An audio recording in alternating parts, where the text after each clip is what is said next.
I think what's interesting about the movie is that they're saying they're in love with hip hop as they're narrating and stuff like that, but truly, you can't even separate hip hop and themselves.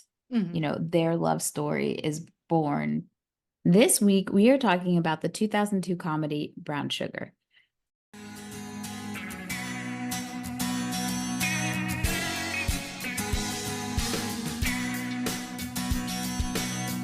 Welcome to Okay. the No More Late Fees podcast. I'm Jackie.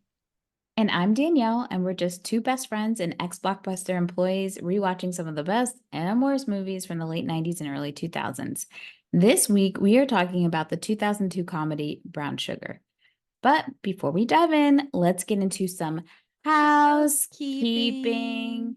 If you love the podcast and you want to support us, here are a few ways that you can. Did you know writing a review and or rating us helps us get more listeners? If you want to be featured and help us grow, head to Apple, Spotify, Podchasers, iHeartRadio, Good Pods, anywhere you find your podcast, and leave us a review. And while you're there, just make sure you hit the subscribe button to make sure you get all the updates when our new episodes are live. And do you want the behind the scenes scoop, the stuff that didn't make it into the episode? Danielle being scared at nothing in her house occasionally? Head on over to patreon.com/no more late fees, become a bestie, and have access to all of that and more. Well, let's get into Brown Sugar. We've got childhood friends Andre and Sidney, bound by their love for hip hop as they navigate success, love, and broken dreams in the music industry. The movie stars Taye Diggs, Sanaa Lathan, Yasiin Bey, formerly known as Mos Def, Queen Latifah, Nicole Ari Parker, and Boris Kodjoe. Directed by Rick Famuyiwa and also written by Rick Famuyiwa and Michael Elliott. You can watch it currently on Stars. But before we start, let's get to our ratings rewind. So you know the drill. Before we get into the movie, we'll reveal the rating our Y2K versions of ourselves would give. Then at the end, we'll see if our current selves agree with our initial rating. Our scale consists of would buy it again, The best would play on repeat, 5-day rental, would watch again, 2-day rental, and okay, but nothing to write home about. and same-day rental, Straight up trash, garbage. the Dalmatians. Danielle, what is your Y2K rating? Would buy it because I own it. I have And- never seen this movie. Okay, well, that's one of the goals of this podcast is to get you through these Black movies that you haven't seen that are hood rat classics. I thought I was doing pretty good in that genre, but apparently not. Look, the funniest thing is probably that you've seen more hood rat classics than I have. So it should be interesting to see when we start going into some of those.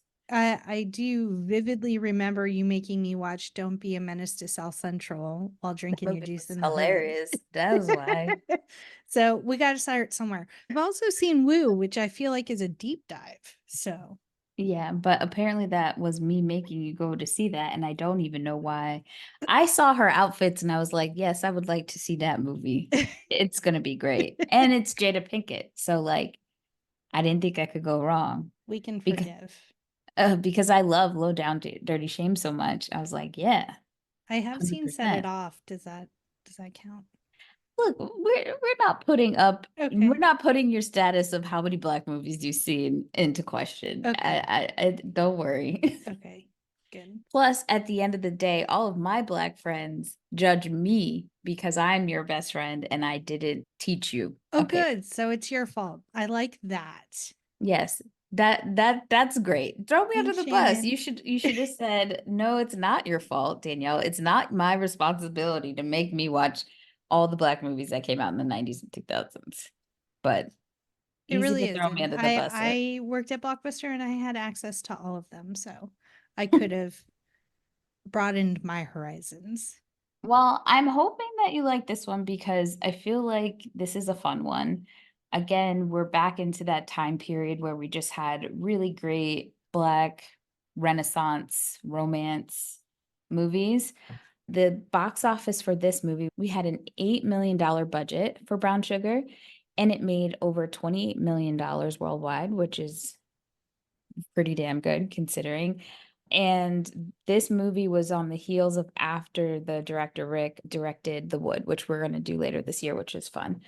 And Lil Raj at the Chicago Sun-Times, he gave Brown Sugar 3 out of 4 stars and said it was more like a slice of Black professional life than a rap comedy.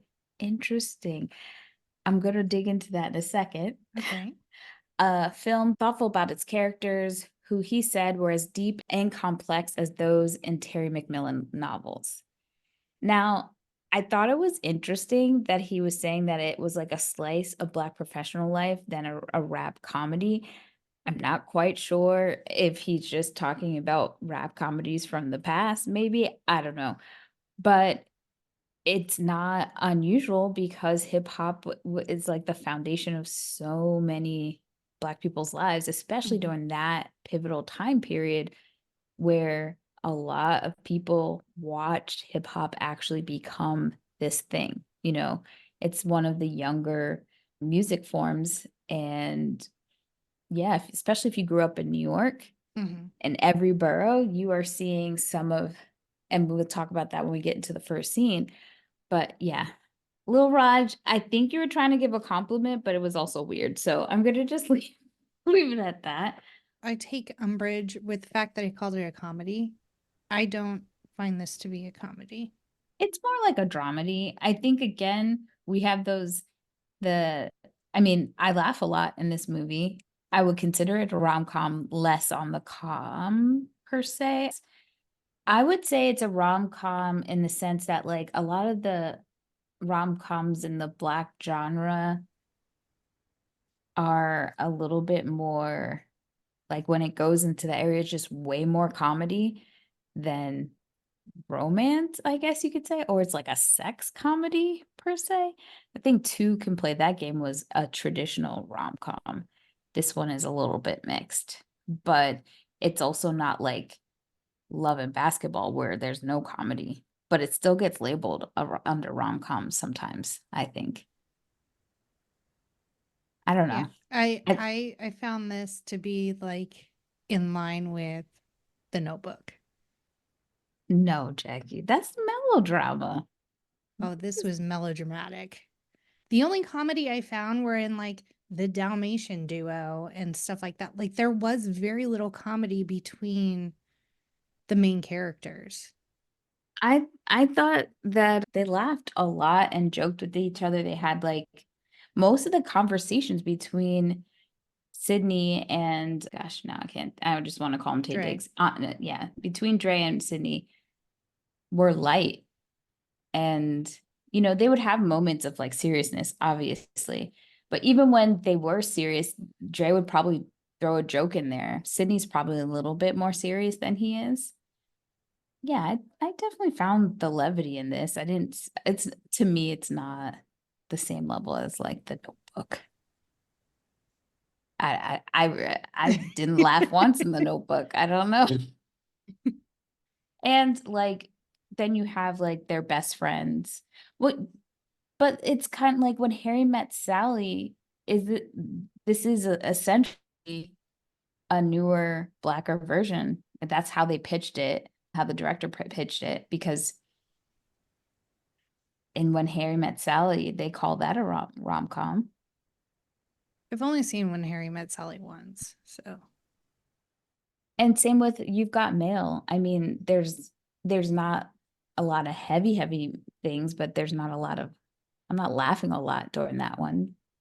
I don't know. I just don't think it's the Notebook though. I don't know. Nobody's dying. It felt very dramatic to me. Interesting. Okay. To each its own. Let's talk about the cast. So this is now, by the time this movie comes out, this is the third pairing of Sanaa Lathan. And so first being The Best Man, second The Wood, and now this movie. And The Wood, well, I'm not even getting to it because we'll do that movie. But you could see in their chemistry how at ease they are with each other by Mhm. the time they get to this movie. probably because they've done 3 movies with each other. And I just think it's interesting because I had no idea that Lorenz Tate was approached to play Dre, and he turned it down. I'm just like wondering what that would have looked like. I love me some Lorenz Tate. I don't know. I don't know what that would have been. I don't know. It would have been a different it would I feel like the vibes would have been totally different. Mhm. So I don't know. Can you hear Myrtle? No. Okay. It took me until we have done a couple of movies with Nicole Ari Parker at this point, and it Mhm, took me till this movie to mhm. realize that she plays Lisa Todd Wexley in the new Sex and the City series. And I didn't make that correlation until this movie for some reason. Oh, okay. I'm like, I know I've seen those eyes before.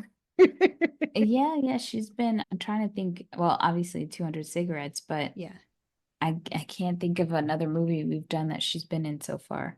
The funny thing is that she ends up being in the new, so we had the Best Man holiday a few years after, and then last year or the year before, I think it was 2022, the Best Man Final Chapters, which was a TV show that ended up being on Peacock, came out, Mhm. and she was in that TV show. And they kind of make like a joke that Taye Diggs' character in The Best Man, they're like, "Oh, did you sleep with her too?" And I was like, that's really funny because obviously they're making a joke because he slept with Mia in The Best Man, but also because of this movie potentially because she played his wife. So I thought that was funny. And then her husband's in this one too, Boris Mhm. Kodjoe, who is a beautiful man. Oh gosh. Like he walked on screen, I was like, I didn't like how can get someone get prettier than Tay Diggs? And somehow it happened. It's possible. Yeah. You know what? I don't, now that I've seen this, rewatch this movie, I realized I prefer a bald Taye Diggs than this. I think this this one was like okay, but I think it's even worse when we see him when we had him in When Stella Got Her Groove Back. Mm, It's like yeah. the hairline We've keeps done a lot moving. of Tay Diggs movies. Yeah, he And was the it guy during his time and we have quite a few scheduled for this year. in The No, we Best have The Man. Wood Mhm. and then we have Rent. I can't wait for Malibu's Most Wanted because he's in Oh, I that can one. because I don't want to have to watch that movie. I don't either, but I also because Regina Hall's in it and I love her. I know. I love her so much. Oh man. So we almost got Lawrence Tate, and then Sanaa Lathan almost turned it down because during that summer she was set to perform at New York Shakespeare in the Park, and it was a dream of hers to do that. So she wasn't sure that she would want to do Brown Sugar, and she didn't think the script was strong enough. So I think after maybe a few tweaks, they finally convinced her. So that's good. I'm glad I think they fit well. They have really good chemistry.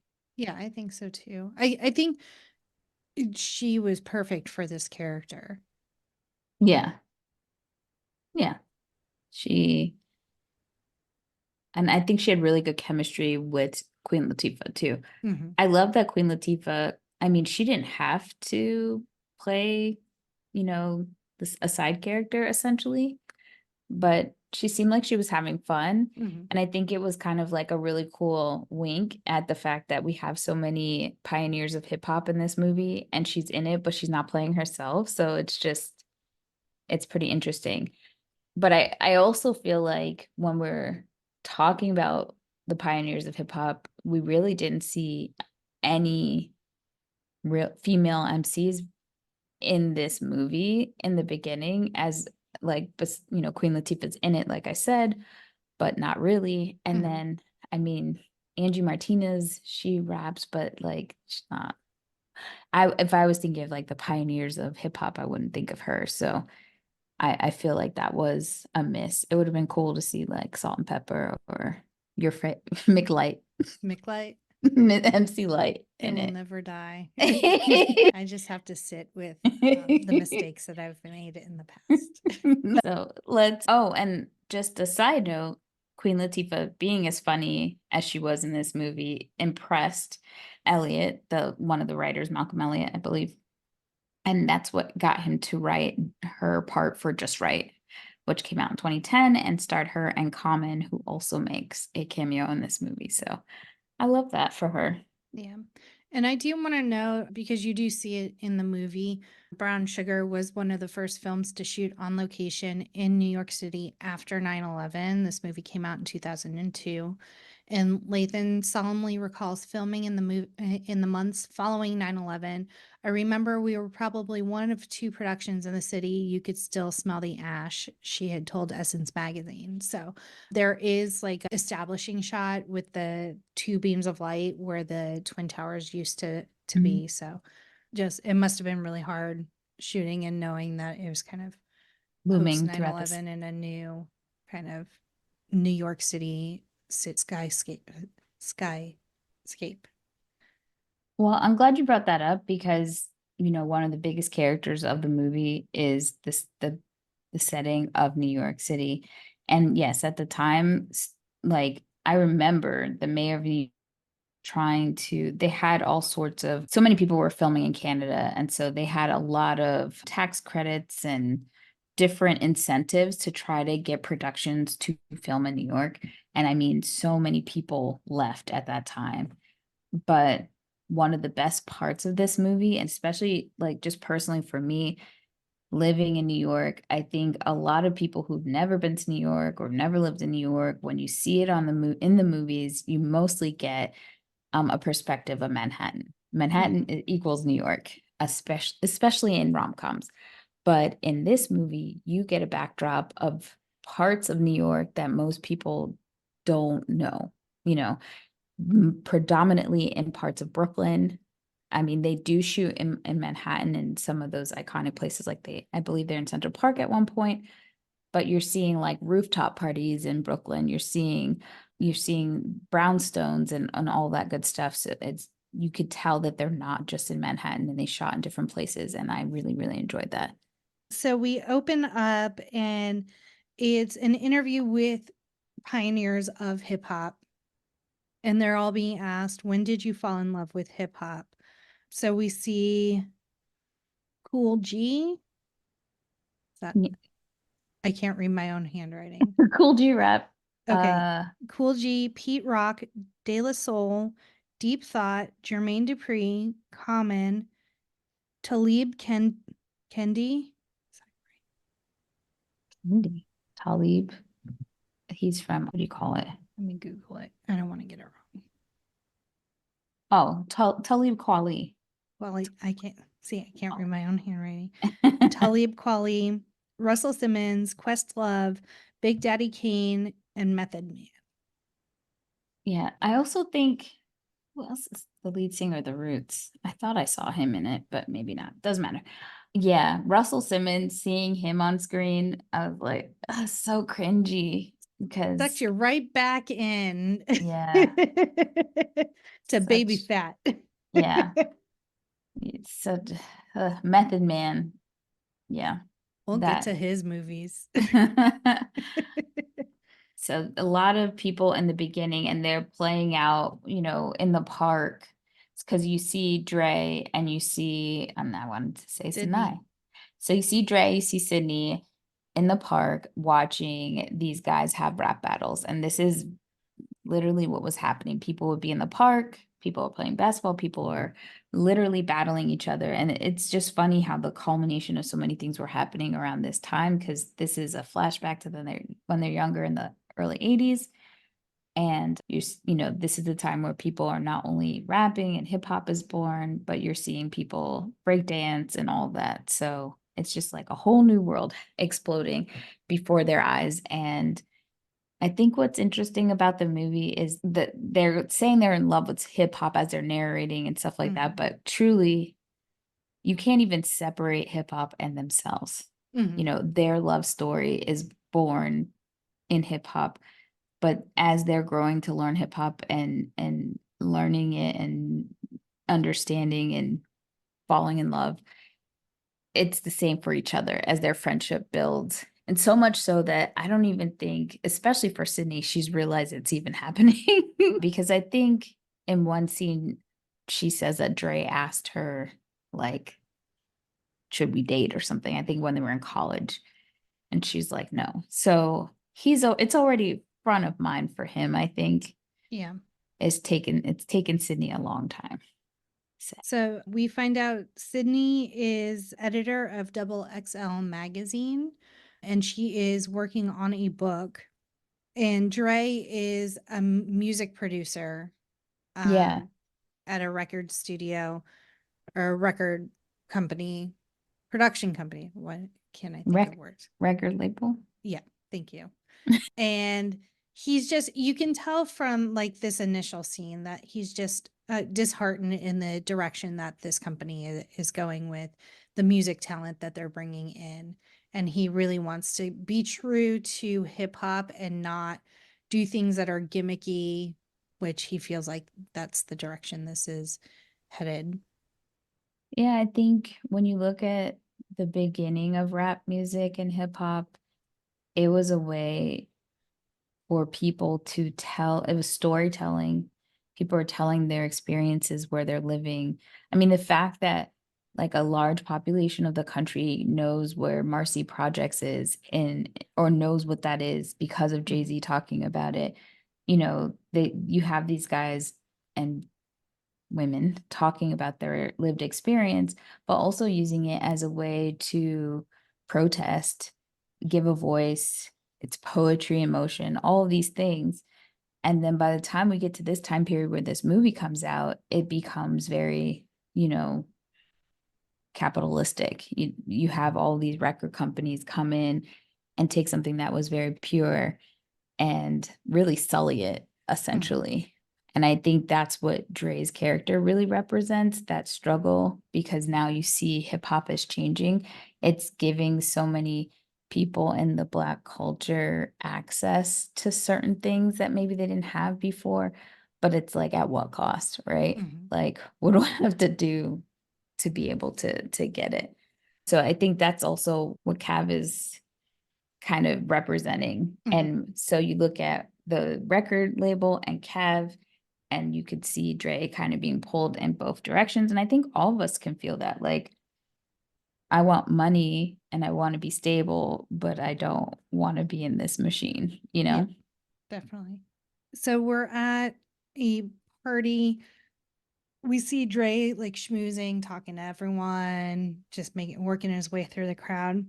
This is when Sidney is introduced to Reese, and we also find out that Reese and Dre are engaged in this scene. Right. He proposes because when Sydney was on the West Coast, I think when we start the movie, she's in LA and she is now just taking this big job at Double XL, becoming the editor in chief there. And so her and Dre have been apart for, we don't know how long. I'm assuming a few years because they were in college together, but now they've been apart. And I think she's heard about Reese, but she's kind of blindsided because she has no idea that Dre is this dedicated and in love with her, essentially, that he is going to propose. And I love the scenes between Sydney and Reese because everyone has probably experienced this at one point in your life where especially if your dude has a girlfriend, a friend that's a girl, or if you are the friend that's the girl and there's just like this fakeness that happens, unless someone's being a real dick and it's like mean to you when they first meet you, but it's always pretty awkward because you know that bitch hates you. Yeah. You know it. I 100% know that situation. Yeah, they hate you and you may hate them back. So especially if you're Sydney who doesn't realize that she's in love with Dre. So it's a very awkward fakeness that happens when they interact. And then you can see Sid like lose it in her face watching Dre propose to her. And I love that Sydney's best friend, aka cousin, played by Queen Latifah, is there, kind of narrating the emotions, Francine, of what's happening. Like, damn, girl, you okay? I love I love Queen Latifah in general, but I loved her character in this movie. Just very no nonsense, like very like says whatever is on the mind is coming out the mouth type thing. Mhm. But she does it in a way where it's very caring and loving. It's not It's not like in Two Can Play That Game where her friends were combative, like, girl, you gonna let this exactly. happen? It's more of like, Sydney, what's going on? You good girl? So yeah, they're now engaged and we're on a whirlwind of they're both in their jobs doing their own thing. Sydney's working on her book. She's now the editor, and Dre is being pulled in a direction with his boss trying to get him. He like jokingly makes this suggestion about the song The Boy Is Mine, but maybe having rappers. And then his boss, of course, takes it, played by Wendell Pierce beautifully. I love Love it. him, whatever he's in. He's like, yes, we could totally do this, and takes it in a direction that Dre was joking and being sarcastic about. So that's a seed planted, I think, around this time. And we see the interactions like after this. I think after they have the proposal, is this when they go to the park? I- I think But they are they looking up gifts. yes. And So he's making a comment. No, sorry. Uh, I'm thinking of the scene where Francine and Sydney are in Sydney's new apartment and she still hasn't unpacked. yeah. And Francine pulls out the vibrator and she's like, it's a back massager. That, but it's funny because it looked like the neck massager from Brown. Is it called that store that Brookstone. Brookstone that Yeah. Samantha bought and was Yes. going crazy without it on Sex in the City? Let me see what else. Sydney remarks that no man is on the same page with her and they take up too much of your time. So she's trying to convince herself that she doesn't need a man. And even deeper rooted, she doesn't need Dre. Yeah, I think she's saying she doesn't need a man, but she's really saying she's denying that she wants Dre. Yeah. And then we get the bridal tea, the bridal Right. shower tea. Do they go shopping first for no. What happens is when she's with Francine, she's like, oh damn, I've got to get this bridal shower present. Mhm, And so I've always been confused by this. So there's a bridal shower and then mhm. there's like a bachelorette party. Correct. And so at the bridal shower, I think it's more for the family, your grandma, your mom could be there. It's very low key. While a bachelorette party is like you and your friends, your mom and your grandma most likely aren't going to be there. Sometimes they are. And hey, I've been to one where the mom was there and it was a fun time. Hats off to Miss Acosta. Well, Bazua. Sorry, I was going to call her Acosta after David. We had a great time in Mexico. Just saying. But so she asked Francine to get a gift for her. She's like, no worries, I got this. And Francine, being Francine, gets a pearl thong. But who doesn't look at the gift before bringing it? Like, Or asking, like, what'd you what'd you get? get? Yeah. Sydney does blindly brings this gift. I think it might have been, it wasn't even wrapped. There was a bow on it. So, like, she could have easily taken a peek. And Yeah. again, this is where the grandma, everybody's there. It's like embarrassing. But Reese plays it off and laughs or whatever. Again, very fake, very surface. But then the next scene, this is where I'm like, okay, I have a problem with Sydney. Like, this is what are you doing, girl? Like, everyone has common sense that yes, the questions are about Dre because they're asking questions. Everybody's in the room, supposedly. And I also wonder if there were any people that Dre knew, like his mom or sister Mhm. or whoever. But like Sidney is answering every single one of the questions. Girl, pretend that you don't know. It was being real stupid, I think. And that just forces a wedge between you and Reese, like even more so than like the uncomfortable, like you're marrying my best friend type situation that was going on anyway. And like even though Reese is a lawyer and she's gorgeous and all of these things, deep down, she's like jealous of Sidney because she's known Dre longer and he holds her up on a pedestal. So then I think the next thing that we see is Dre and Sidney. There's now shopping or registering or something. I don't know. She's with Dre because I think she's telling him, or are they at the park eating hot dogs? I They're can't at the remember what park. happened. I wrote street meat, so they must have been eating hot dogs. They're at the hot dog stand and they're eating street meat. Good old hot dogs.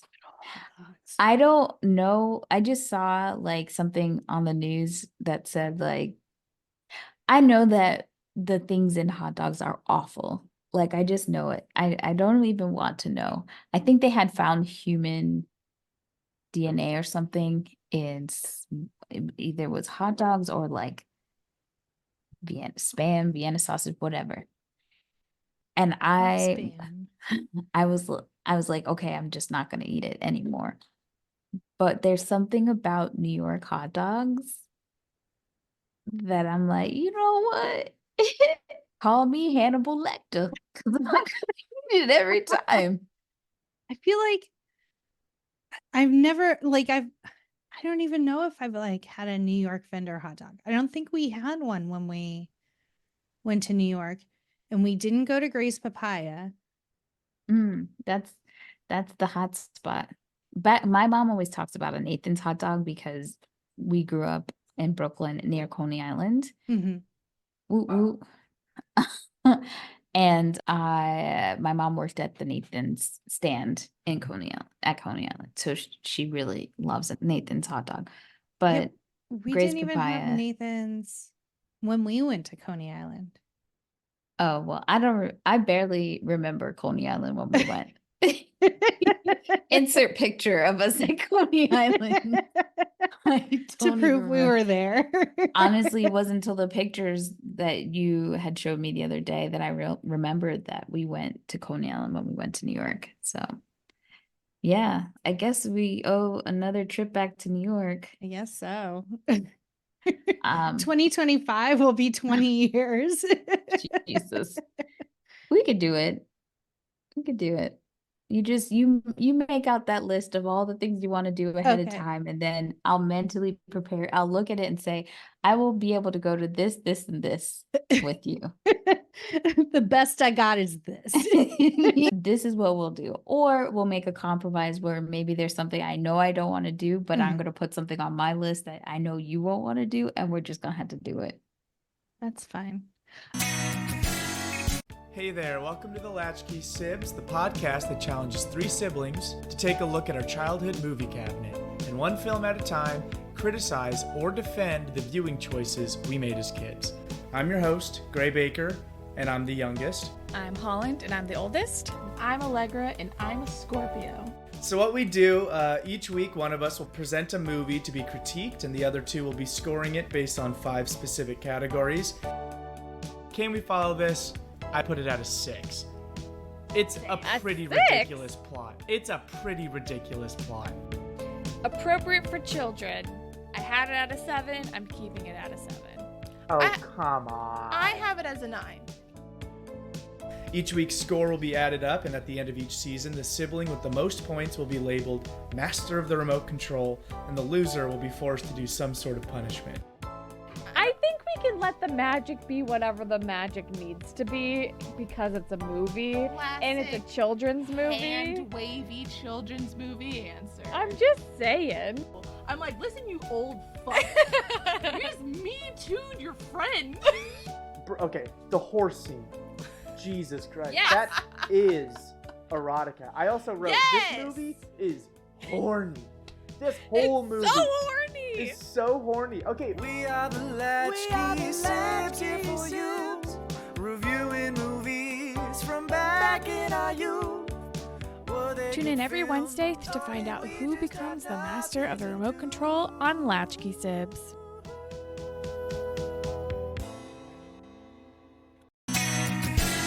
Now we're at open mic night at Webster Hall. Let me tell you about Webster Hall. Oh, tell me. Shutama and I used to really go out and party when I lived in New York. And Webster Hall, good times. Really good shows you could see there. And also, my cousin would invite me to this. They used to have like male night reviews, like a Magic Mike situation. Mm-hmm. It was the first time I discovered what a cock ring was, Jackie. Last episode, it was Ping Pong Poon. And this time, cock rings. Danielle, you're just so worldly. I was shocked because I was like, what's that on his thing? And my cousin's like, oh, it's cock ring. It helps them stay longer. Well, I And that didn't was even my- get it. But I also learned that I am not a fan of male strippers. It was quite creepy to me. So Yeah, like I like watching Magic Mike. I think Mm. just because how well they dance. mm, But like I don't want you to touch me. I don't Right. want you to flip me upside down and like rub my crotch on your face. Like I don't want that. And also doing that Yeah. tongue thing they do Mm. too. Or there was an episode of Real Housewives where they Mhm. went to Vegas and they went to the Magic Mike show and they sprayed whipped cream all over Kyle and they were like licking it off and stuff. I'm like, no, I don't. No, that's gross and sticky. You do this to women like 6 nights a week. So I don't know who else you've been licking. They could have not showered all week. Like, I don't know. And I don't care for this. Yeah, especially as many people are coming out and airing out that they don't shower. So No. yeah, so Webster Hall, good times. But yeah, they're having open mic night. And obviously, Dre has invited Sidney because this is where he goes to scout new talent. And this is their like bonding thing because it's hip hop night, you know, for them to experience. And this is where when I believe Dre has already seen Cav before perform and he's already approached him. But this is just a reminder that like he really thinks that he would be a great addition. But that conversation, because Yasiin is performing on stage, and I always really like this song. I think I even downloaded it on like LimeWire or something afterwards. Allegedly. Allegedly. The crime is too long. You can't catch me. That computer long gone. But then it's interrupted because Dre's trying to talk to Kev about like, you know, you can be on our label. And he's like, nah, your label is not where I want to be. And that's when Ren and 10, the what are Dalmatians. they? The rapping Dalmatians or something Yeah. stupid show up. And it just throws Dre's street cred right out the water because he's like, what the hell?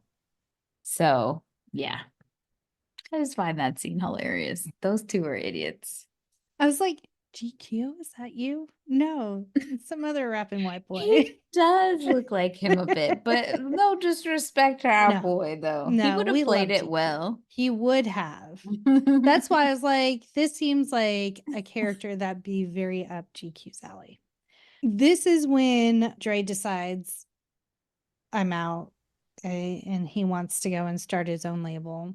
And is it this scene or another scene where they start singing the like bastardized version of The the bitch boy is mine. mine? And it's not the scene, it's afterwards because Okay. I think Dre quits when they're in the studio and he's having to Yes. produce. So his boss tells him, like, hey, this is your new act. You've got to make this work. And I think Dre is committed to that because this is before him and Reese get married. So he hasn't made any drastic changes yet to his life. But so did we get a scene of Sidney and Dre shopping yet? Because I think that might No. have happened before Yeah, when they before were, this. yes, but just want to bring this up because when they're shopping together, the shopkeeper, wherever they're at, as they're looking at this vase, thinks that they're a couple. So that's point one. Point two is this vase that they're looking at, Sydney ends up buying, and you can see the vase throughout the movie in different places, which is pretty interesting.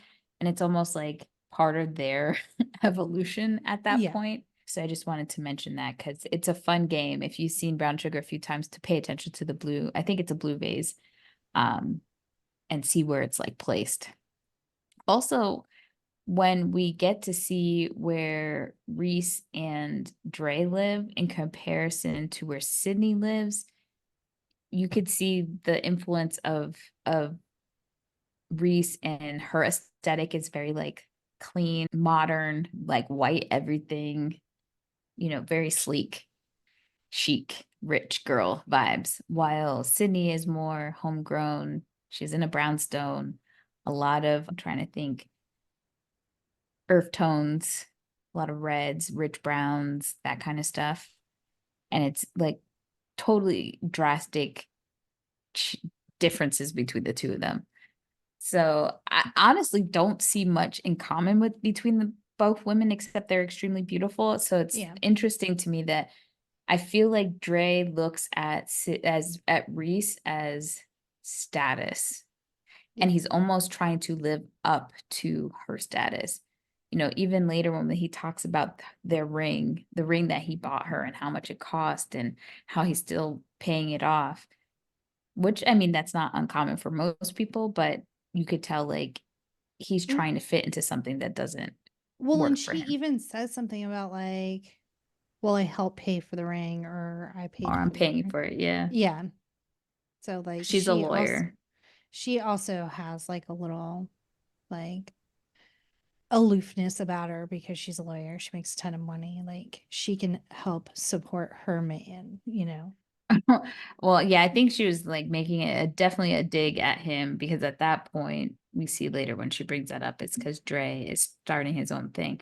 But you can even hear Sydney talk about it a little bit, about how Dre is kind of performing for Reese when she's at that party and she's answering all those questions, because one of the questions that comes up is, what is Dre's favorite drink?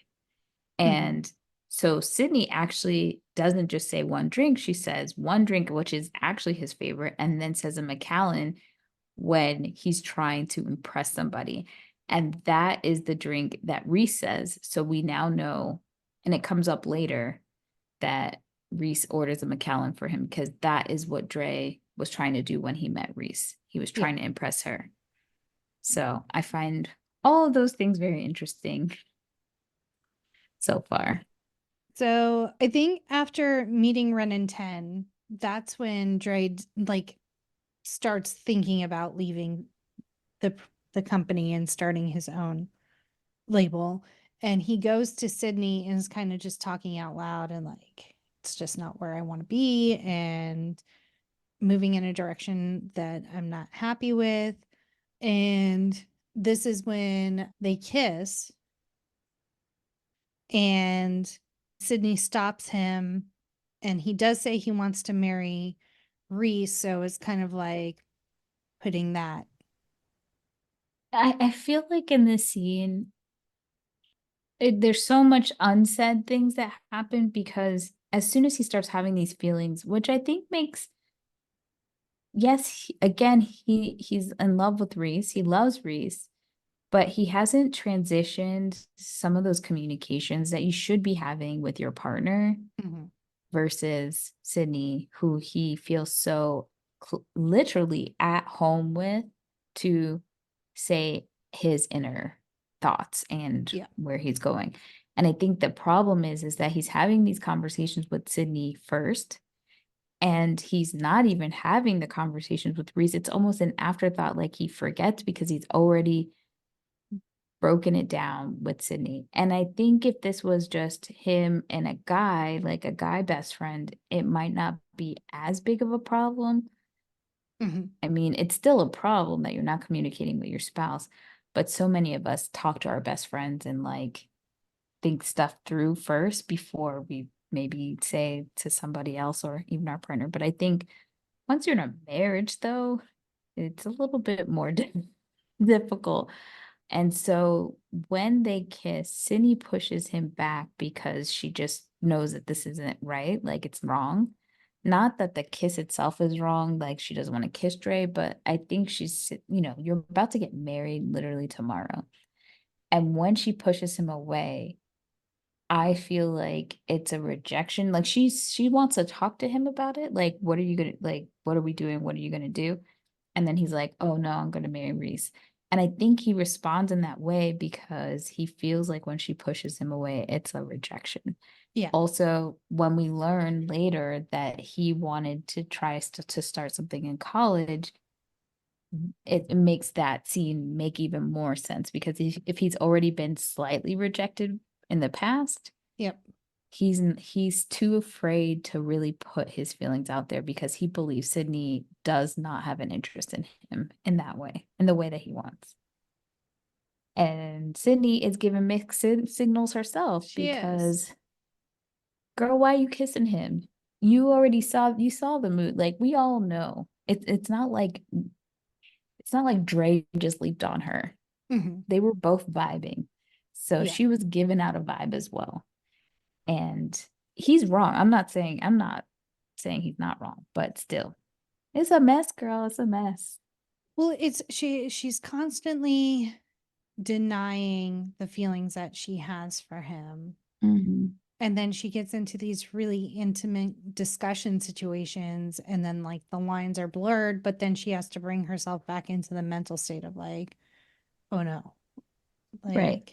Shove it back down.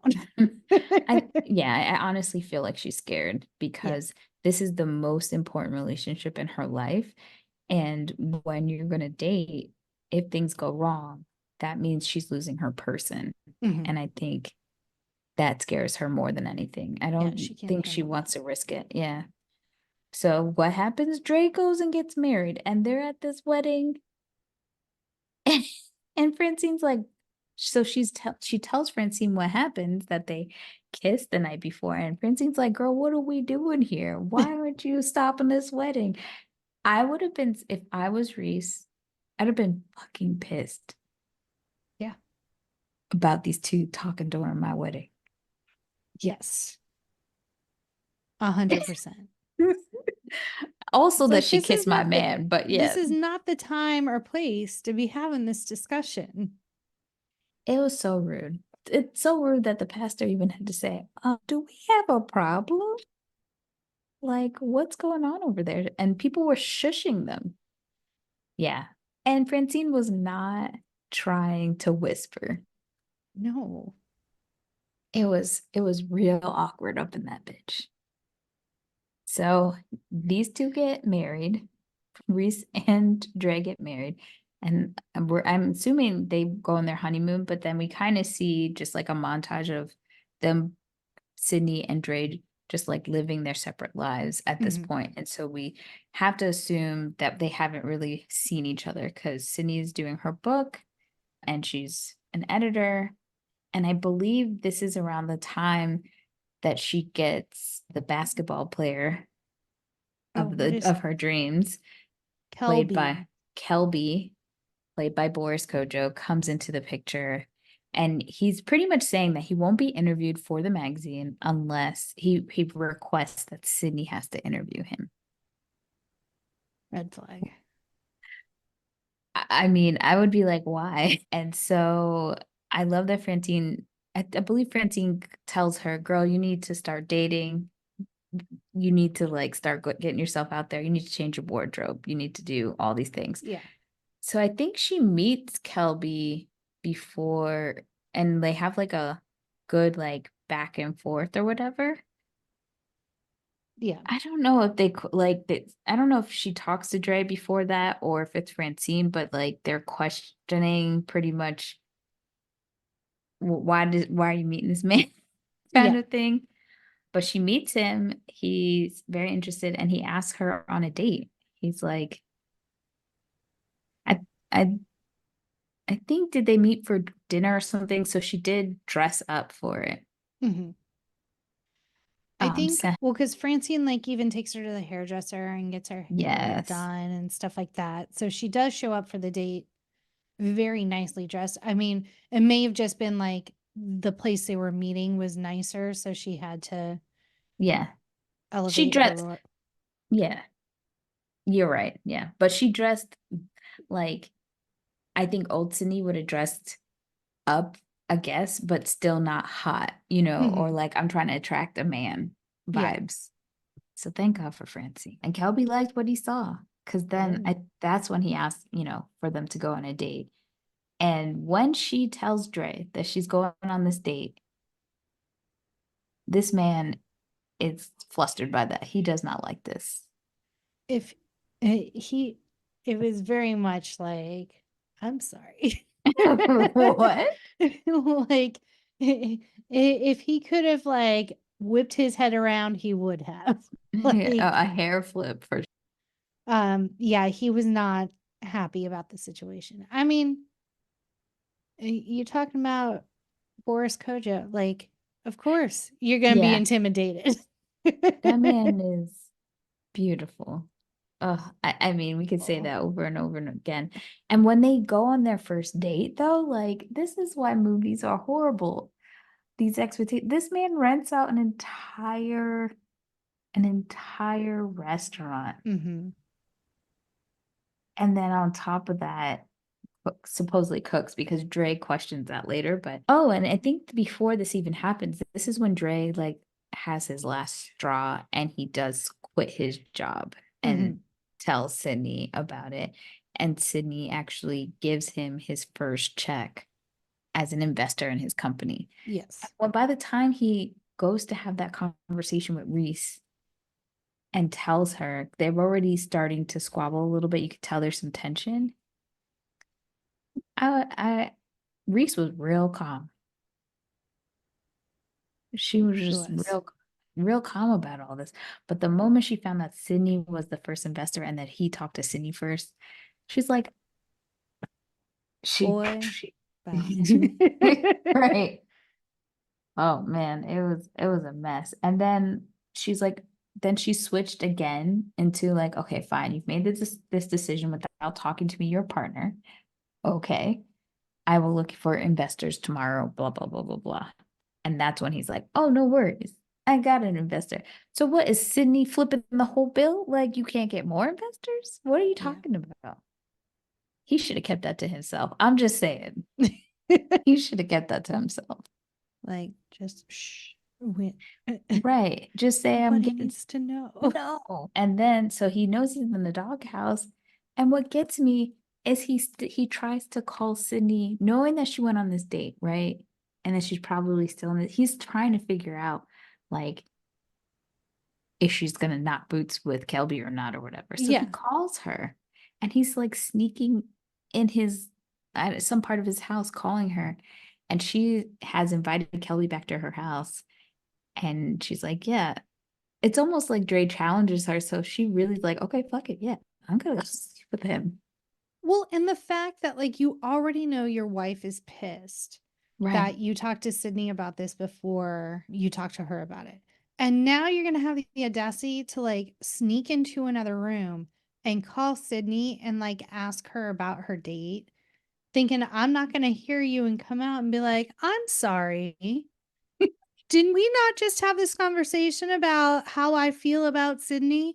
Which I'm not saying it's right or wrong, but like, come on, man. Wait till you're at the office tomorrow. Like, you don't have to like grill her about her date immediately.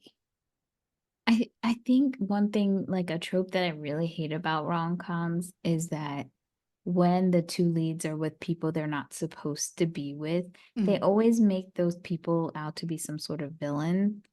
And quite frankly, they're not. Like, I don't think Reese is a villain. I don't think Kelby is a villain. They might not have been the right people for them, but the way that these two did them, especially in this movie, dirty. Yeah. Because Reese, I'm not mad at her. Well, I'm mad that she was having troubles with her husband. She had no idea that he had kissed Sidney. But besides that, he's having an emotional affair essentially.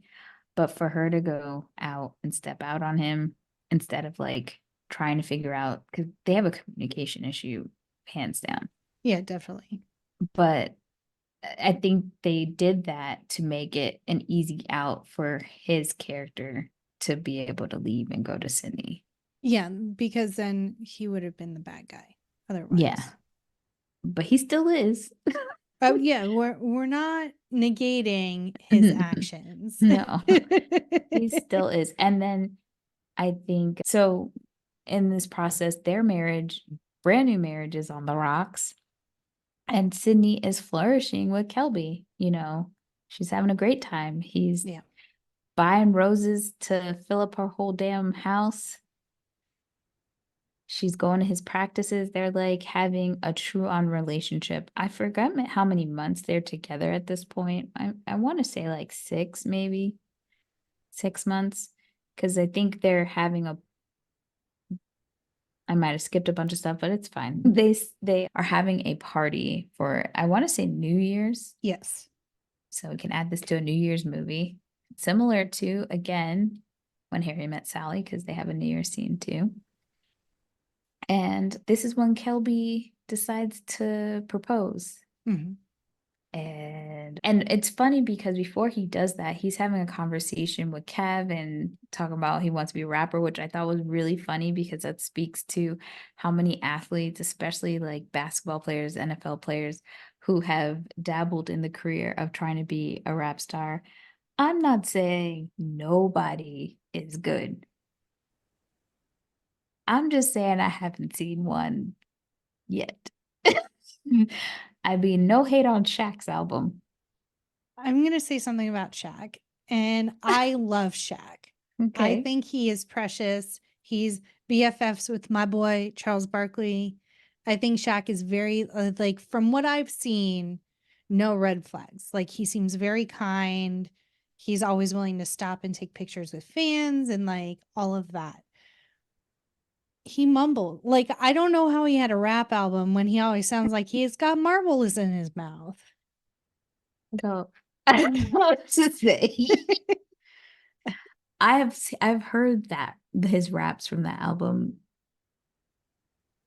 Yeah, I'm no rap aficionado myself. I just he out here. So y'all go listen. Okay. Y'all go listen to Shaq's album. You tell us what you think. And if you're a hardcore fan, let us know. Are we in the wrong? Marble mouth Shaq. I don't know if I ever, like, I don't think I've paid attention to him mumbling, but I know he's just like a really deep voice. That's all I've ever like taken from his voice. But the rap game, did Kobe try to rap too? I don't know who else tried to rap. Hey, Danielle. Yep. You know how I'm always getting on to you about fidgeting while we're on the podcast? Yeah.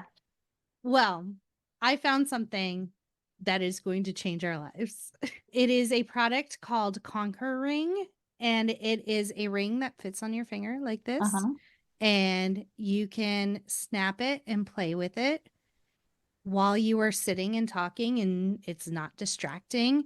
It does have a nice little click. Do they have different designs too? It is highly customizable. You buy the ring itself. You can pop this piece out, and then you can purchase other designs. Some are spinners where a secret message will show up as you spin it. They come in circular designs, diamonds, hexagons, even this cute little wave design. Ooh. If you have a person in your life that fidgets, has ADHD, and you just need something that they can keep on them, fidget while they're working or doing schoolwork or podcasting, head to myconquering.com and put in the coupon code Jackie10 and you'll get 10% off your first order. I just love it. I've had it for a couple of weeks now and can't recommend it more. Nice. Check it out. But anywho, I love that Kelby, there was that like joke to the audience that he wants to work on an album. And he was like, oh, Cav, you can help me. And Cav is just trying to get away because he's trying to get Francine to notice him. And he's trying to get Dre to be like, he's trying to say like, oh, I like her, but I'm playing it cool kind of vibes. Yeah. And Dre's having a meltdown altogether. Anyways, he's like, dude, if you like her, just talk to her. Francine's cool, whatever. Francine is talking to Sidney, and she's like laughing because the conversations that Cav has tried to have with her, like she knows that he likes her. And she's like, I may give him some attention, maybe. So I think that whole backstory is hilarious and cute. So cute. Let me see. I think it would have been more fun if Reese and Kelby just would have cheated with each other. Yeah. Well, and then it would have been like life imitating. Art imitating life. Yeah, that's it. I love that these two met on the TV show of Soul Food. So it was like they took a 90s movie and then they met there, and then they've been in so many things together. I think it's cute that they can still work with each other. But there is a scene during this part where Kelby and Reese says like, Kelby says like, do you get used to this? Because they're watching Sidney and Dre have like this intimate moment and they're like arguing, and she's like, no, you don't get used to this shit. So it's interesting that they're bad for them. Yeah, it's a mess. I feel like it's a red flag, honestly, because if you feel in your gut, if you have you're with somebody, because you could tell when a guy has a friend that's a girl and he is like not interested in her in any way. And I want to say people can have platonic friendships, but these two in particular, it's walking heat, literally, like flames. Yeah. Look at the scene behind me. They're about to jump over this counter, okay? Yeah. There's no way. But it gets worse after this because he's working, Dre has his own company and he's doing his own thing. And I don't think he's seeing Reese much. You see some like, I think it's like another montage. So these two are not really connecting like we saw previously. It's even worse.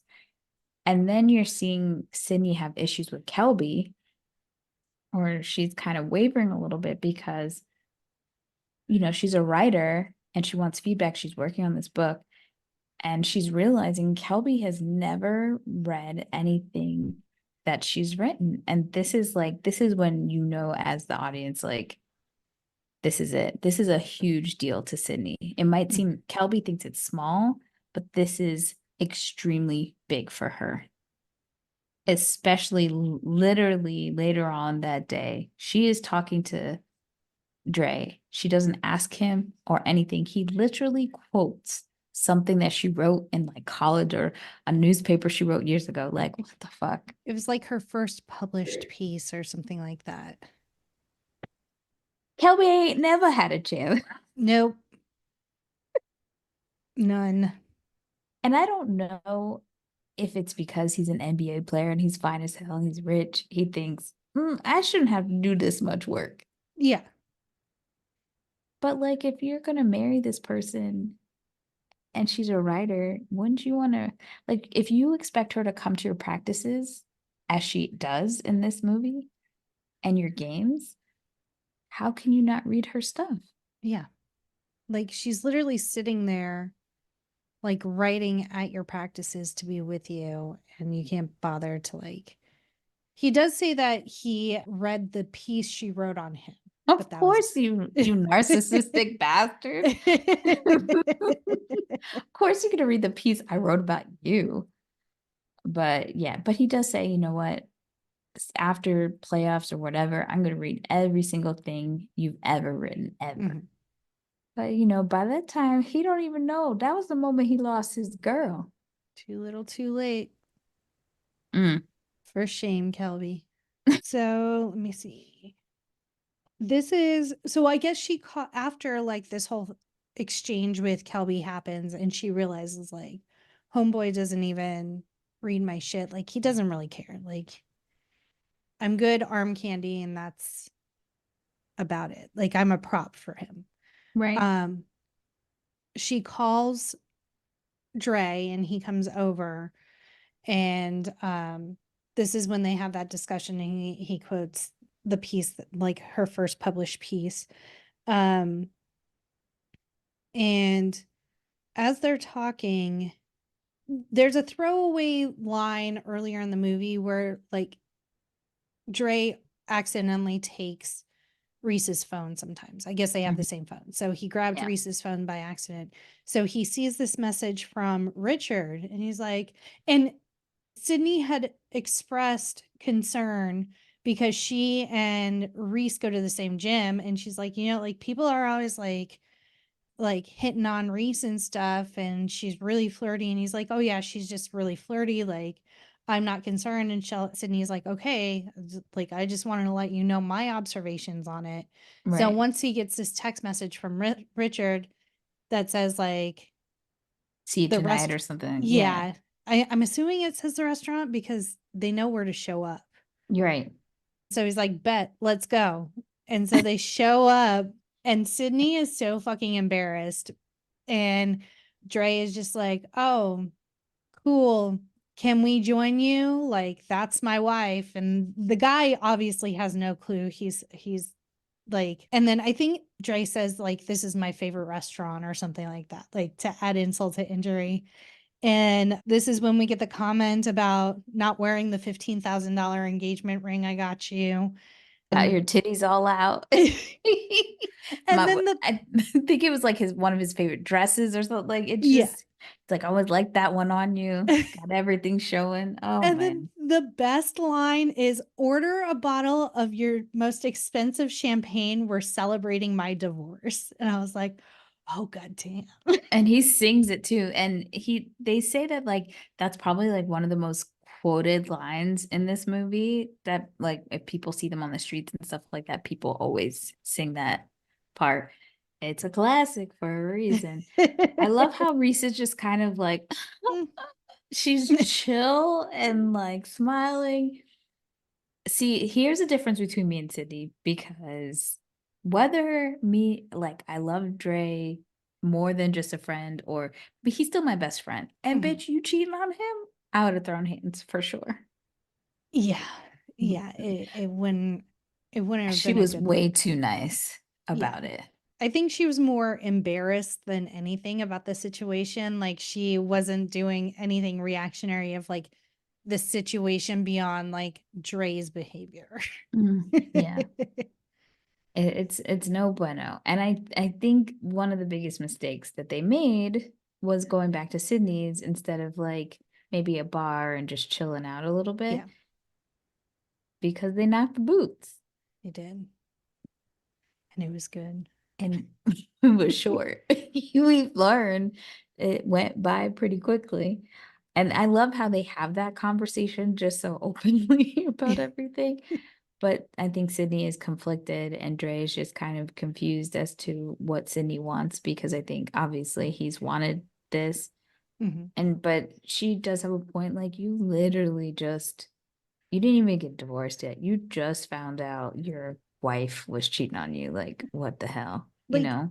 This night, you had not even had processing time. Like, and on my part, I have a fiance. Like, I'm like working through planning this damn wedding. So they part ways, and Sydney has a lot to think about. And in this in between time, Dre wants to know if Sydney has actually seen the review because he is going to the radio station. He is trying to get Cab his, song played or whatever because they've been working on stuff in the studio. And that's where he kind of has to reach out to Sydney and say like, hey, I just need to know like what's going on with this review or whatever.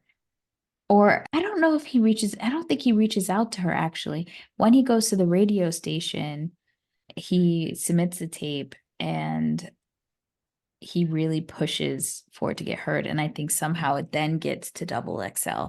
And so Sydney is mad because she thinks that he did it on purpose. But he's like, why would I do that? I wanted to see if it would naturally get to you because I could have just given it to you. Like, and so she's saying it's a conflict of interest because she's invested, which I agree. Like, she should stay out of it just in case it gets back to her.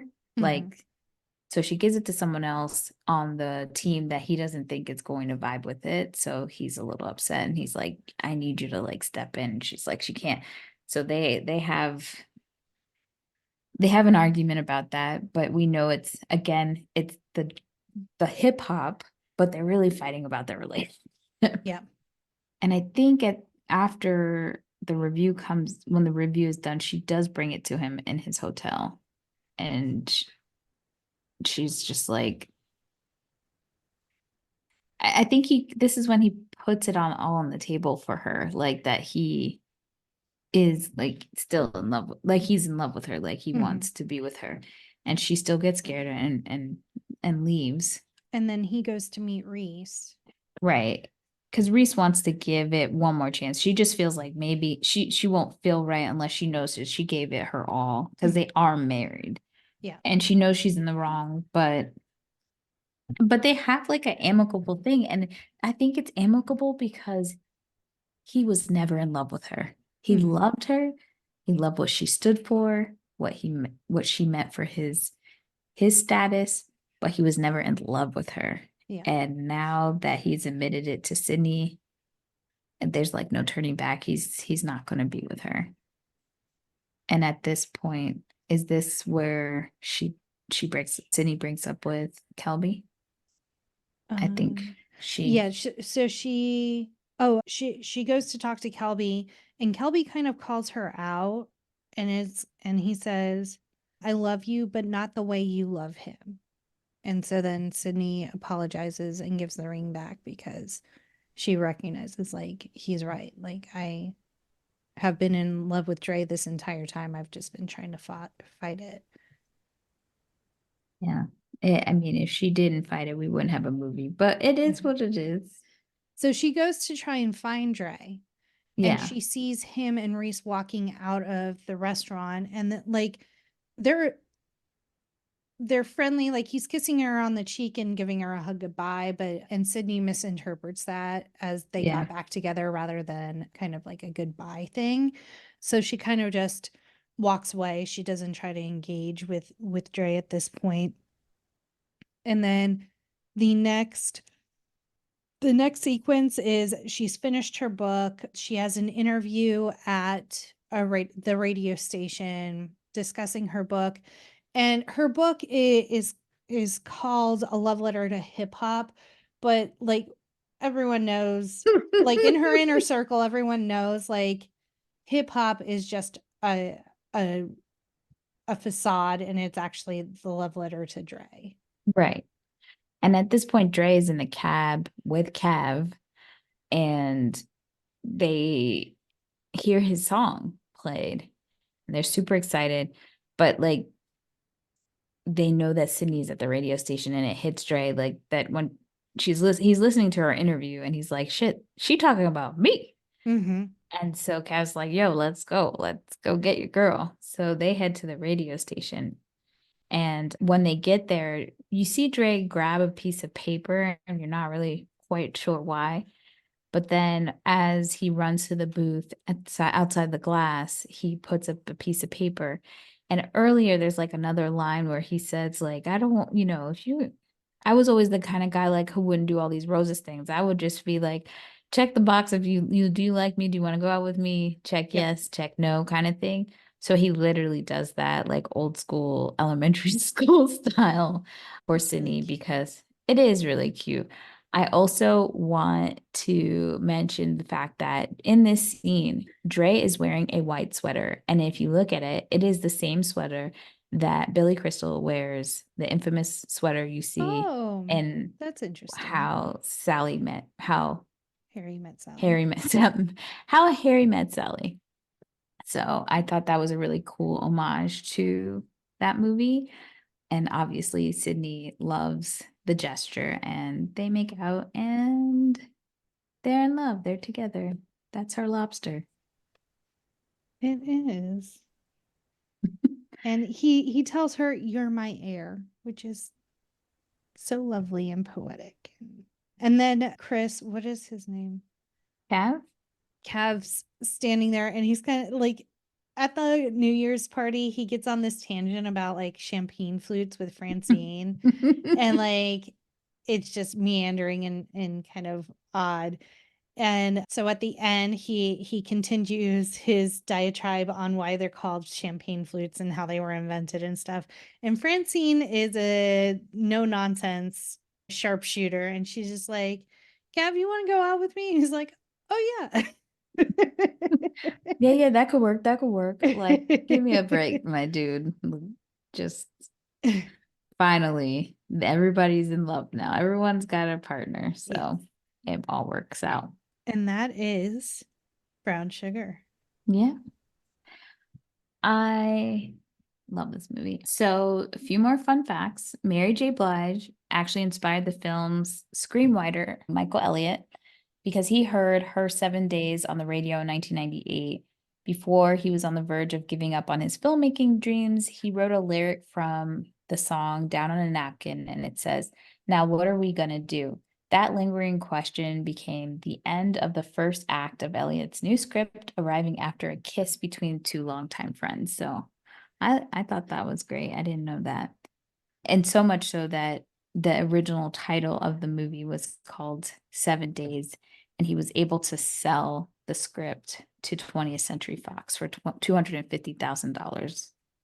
And it was also almost called I Used to Love Her, which is a reference to, I believe Common has a song, I Used to Love Her, but they opted for more subtle Brown Sugar. So Rick was a young director coming off of his first hit film, 1999's The Wood. So the studios sought after him because of his fresh voice and humor for the romantic comedy. Let's see what else.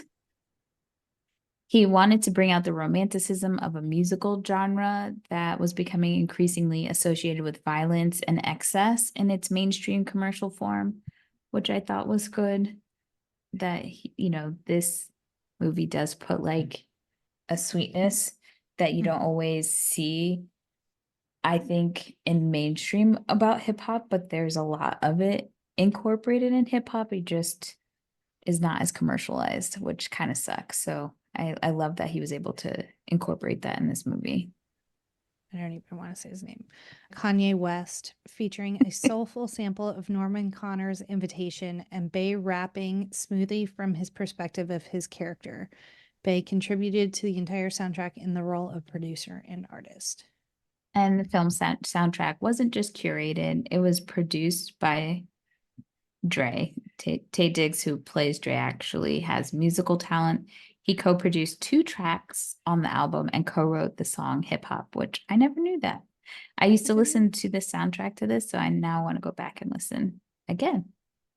Oh, and I love this fact because you know how we have rom-com jobs, like you were either a journalist at a newspaper or a magazine editor.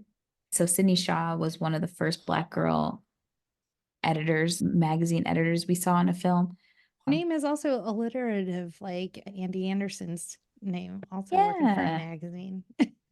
And the restaurant that Dre catches Reese and her date in is the same restaurant that is featured in The Best Man. And, speaking of NBA, Magic Johnson contributed to this movie being made. When Elliott wrote the screenplay in a month and he ended up dropping it off at Magic Johnson Entertainment, a company run by Magic Johnson, who at the time had a deal with 20th Century Fox, so it just worked out. I think there was just like such a thirst once they started to see these movies do well, like all the studios wanted a Yep. piece of it, and so just worked out this way. But if you agree with Jackie that this is more of a a melodrama or dramedy, or do you think this is a rom-com? Hit us up at No More Late Fees on Instagram, Facebook, TikTok, Twitter, or YouTube, and Threads, and let us know your opinions. And if you had any opinions about this movie or things that you thought we missed or you loved, let us know. And if you don't want to do it on social media, Hit us up on our quick drop 909-601-6653. Twat us at the Twitters, hem us at the Threads, and you can be featured on a future episode. All right, present day ratings, Jackie. So I am not saying anything about, like, cinematically, it was very well made. The story was fine. Acting, great. Casting, superb. For me personally, in my life, this was too dramatic for me. I needed more levity, like I was talking about at the beginning. So it's going to be a 2-day for me. A 2-day. Yeah, it was too dramatic. Sorry. Ugh. I can see how all other people really love this movie and appreciate it. Just for me, I need more antics. Yeah. All right. Well, it's a would buy for me. I do love this movie. I think after rewatching it, I definitely see it from a different viewpoint than when I was younger, having more experience in relationships, being able to say, like, y'all dirty for this one. But I don't feel that Dre is as shitty as I thought of Omar Epps' character in Love and Basketball, like after years later seeing it. So I can sleep happy with that one. And as always, be kind and rewind.